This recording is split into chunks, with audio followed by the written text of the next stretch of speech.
আমি একাদশ স্কন্ধৰ শ্ৰীকৃষ্ণৰ বৈকুণ্ঠ প্ৰয়াণৰ আগমুহূৰ্তত ব্ৰহ্মাদি দেৱতাসকল দ্বাৰকালৈ গমন কৰাৰ কথা আলোচনা কৰি আছো। দেৱতাসকলে আহি প্ৰভু ভগৱন্তক দেখি কি পাইছিলে সেই কথাটো ইয়াত ভাগৱতৰ একাদশ স্কন্ধত সুন্দৰকৈ দিয়া আছে। প্ৰভুৰ ৰূপৰ প্ৰভাৱ দেখিয়া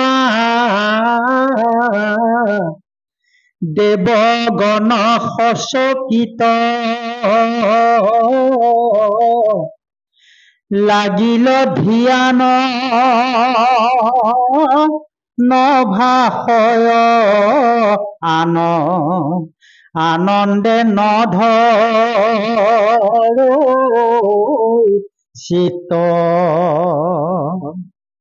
যিটো ব্ৰহ্মৰূপী পৰম ঈশ্বৰ দেখিয়া তাংক সাক্ষাতে চতুৰ্ভীতি বেঢ়ি জয় কৃষ্ণ ৰৰি পুষ্প বৰষী মাথে ব্ৰহ্মা মহেশক আগ কৰি ভৈলা দেৱগণ এক শাৰী কৃষ্ণৰ সন্মুখে স্তুতি আৰম্ভিলা কৰজোৰে জানো পাৰি।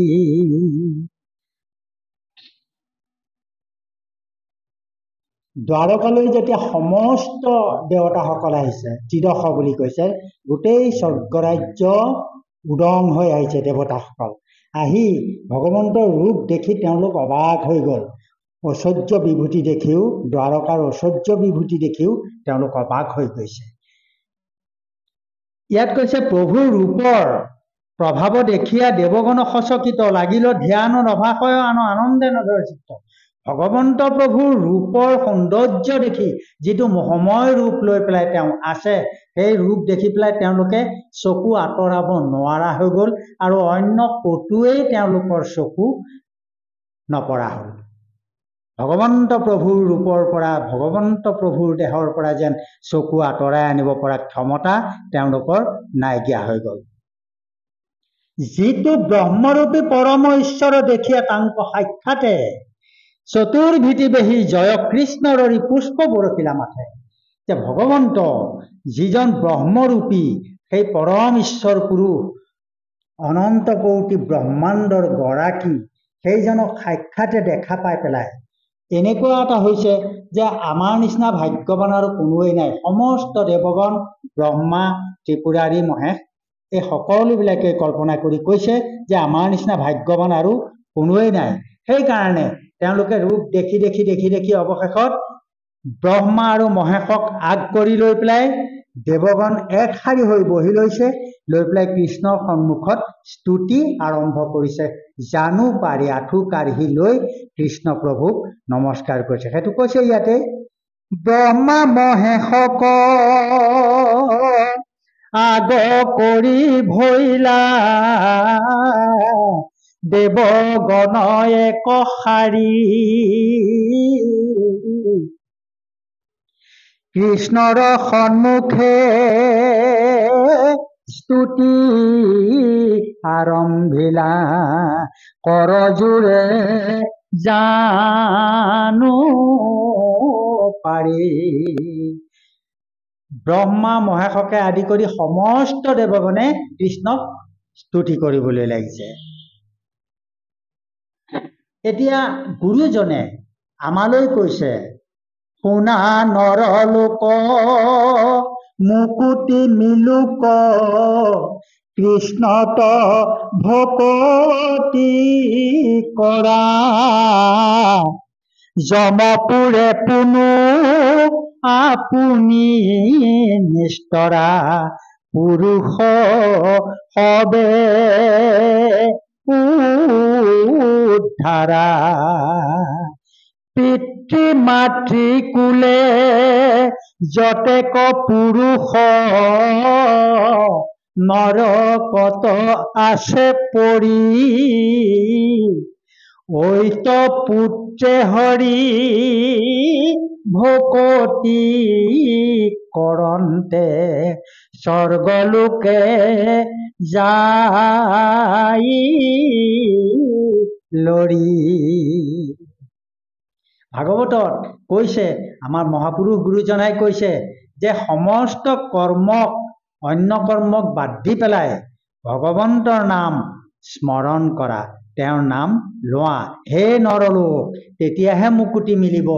কাৰণ এই নৰলোকেই ভগৱন্ত প্ৰভুৰ নাম লোৱাৰ প্ৰশস্ত দেহ। আমি বহু পুণ্যৰ ফলত, অসংখ্যাত পুণ্যৰ ফলতহে এই নৰতনু দেহ ধাৰণ কৰিবলৈ পাইছো। অতি সহজতে নৰতনু দেহ ধাৰণ কৰিব আমি লাভ কৰিব পৰা নাই। আমি ইয়াৰ আগত কিমান জুনি পাৰ হৈ কীট পতংগ, জন্তু, মাছ মগৰ, অনেক জীৱ, সৰু সৰু কীট পতংগৰ পৰা আৰম্ভ কৰি সমস্ত জীৱ পাৰ হৈ আহি আহি তাত কিবা কিবি মহাপুণ্য কৰি লোৱাৰ ফলত সেই নৰদেহাটো আমি পাইছো। যিটো দেহা কেতিয়া ব্ৰহ্মা আদি দেৱগণে কলি যুগত নৰতনু দেহা পাবলৈ ভগৱন্ত প্ৰভুক খাটি থাকে। কিয়?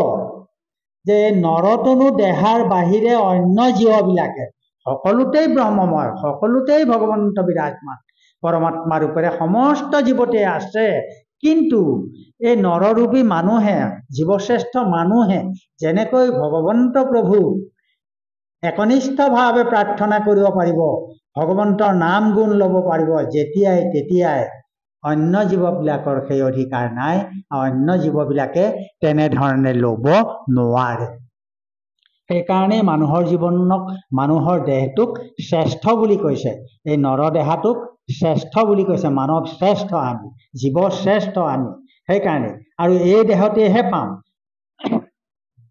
ভাগৱতৰ 10ম স্কন্ধত মহাপুৰুষ গুৰুজনাই কৈ থৈ গৈছে, কৃষ্ণৰ কিংকৰে ভনে শুনিও সৰ্বজনে। ভাগৱত শাস্ত্ৰৰ সন্মত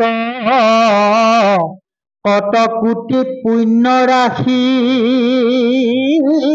ইটো জীৱে সাঞ্চিয়াতি নৰদেহ লভৈ ভাৰতত।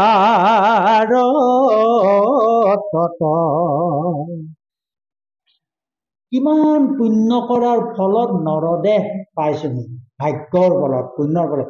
গতিকে কলি যুগত ভাৰতবৰ্ষত আমি যিসকল লোকে নৰতনু ধাৰণ কৰিলো, মানুহ ৰূপে জন্ম লাভ কৰিলো, সেইসকলৰ নিচিনা পুণ্যৱান আৰু কোনো নাই। যিটো ব্ৰহ্মাই বাঞ্ছা কৰে, যিটো দেৱগণে বাঞ্ছা কৰে, ভাৰতবৰ্ষত নৰৰূপে আমাক জন্ম দিয়া। ভাৰতবৰ্ষত বুলি কিয় ক'লে?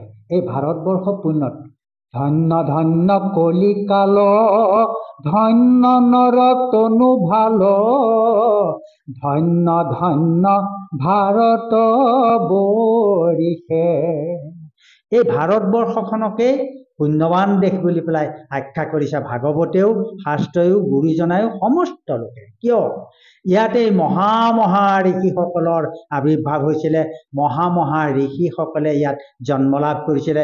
ভগৱান কৃষ্ণই মথুৰা ৰাজ্যত আহি দৈৱকী আইৰ গৰ্ভত অৱতাৰ লৈছিলেহি।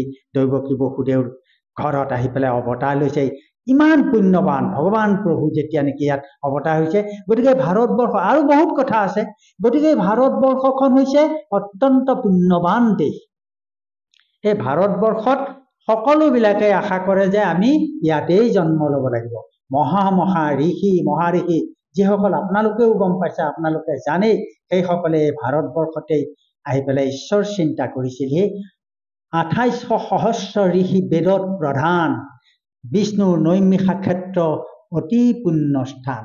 সেই তাত ইমান সহস্ৰবান বেদত প্ৰধান ঋষিসকলে তাত ধৰ্ম আলোচনা কৰিছিলে। ইমান পুণ্যৱান ঠাই আমাৰ ভাৰতবৰ্ষতে। গতিকে ভাৰতবৰ্ষত নৰতনু পোৱাটো আমাৰ অত্যন্ত ভাগ্যৱানৰ কথা। ইয়াত অতি সহজতেই মুক্তি পাব পাৰে, অতি সহজতেই ভগৱন্ত প্ৰভুৰ নাম লৈ পেলাই আমি প্ৰভুৰ ওচৰলৈ যাব পাৰোঁ, বৈকুণ্ঠলৈ যাব পাৰোঁ, যিটো অন্যবিলাক যুগত সেইটো সম্ভৱ নাছিল।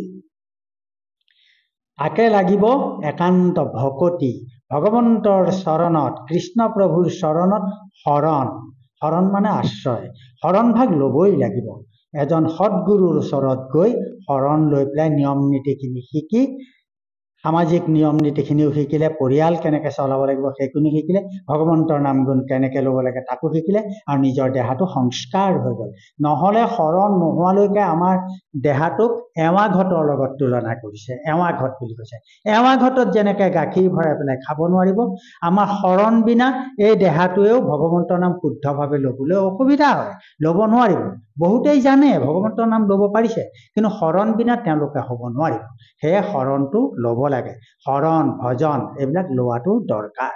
তেতিয়া দৃঢ়তা আহিব, মনত বিশ্বাস আহিব, ভকতি ভাৱটো উদয় হ'ব। ভকতি মানে কিনো? প্ৰেম, ভগৱন্তলৈ প্ৰেম। ভগৱন্তলৈ যেতিয়া প্ৰেম আহিব, তেতিয়া অহৰ্নিশে আমি তেওঁৰ নামটো উচ্চাৰণ কৰি থাকিম। কৃষ্ণ, ৰাম। আন এজনক দেখা পাইছোঁ, লগতে হাতযোৰ কৰি পেলাই আমাৰ ভাৱ আহিব, কৃষ্ণ ৰাম। কেনে আছে? এইটোৱে সংস্কাৰ, এইবিলাকে সংস্কাৰ। যেতিয়া এই ভাৱটো আহিব, তেতিয়া নিজে নিজে আমি শুদ্ধ হৈ যাম। সেইকাৰণে মহাপুৰুষ গুৰুজনাই কৈ থৈ গৈছে, দেৱৰো দুৰ্লভ জন্ম পায়া যিটো নৰো নৰাধম, কৃষ্ণ গুণ নাম নুশুমৰ, সিটো আপোনাক বঞ্চ পঞ্চম পাতক সঞ্চয়, যেন আত্মঘাত কৰি মৰো। এই দেৱতাৰো দুৰ্লভ, দুৰ্লভ মানে সহজতে পোৱা নহয়, ইমান কঠিন।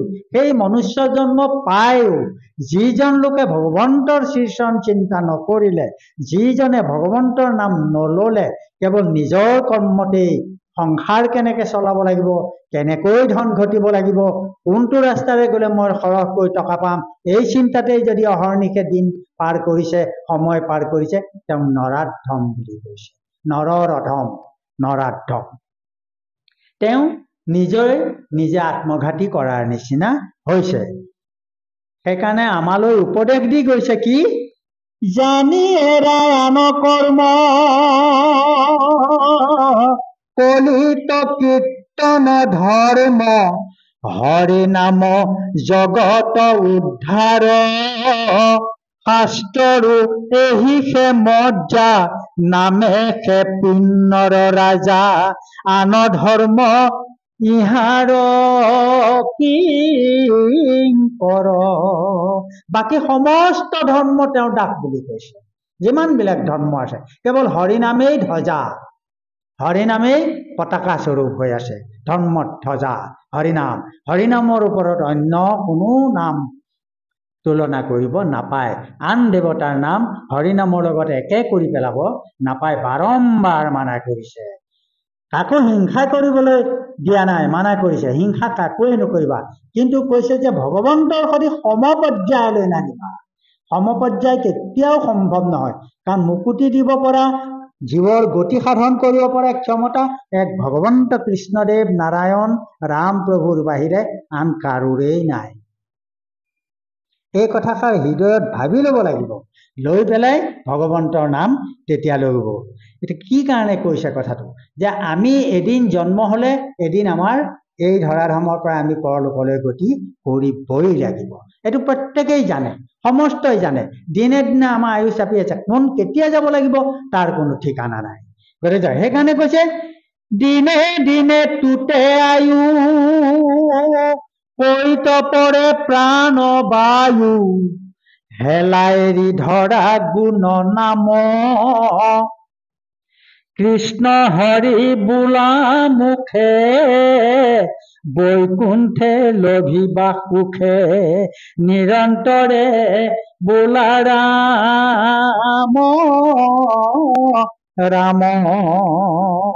এয়া দ্বাদশ স্কন্ধ ভাগৱতত মহাপুৰুষ গুৰুজনাই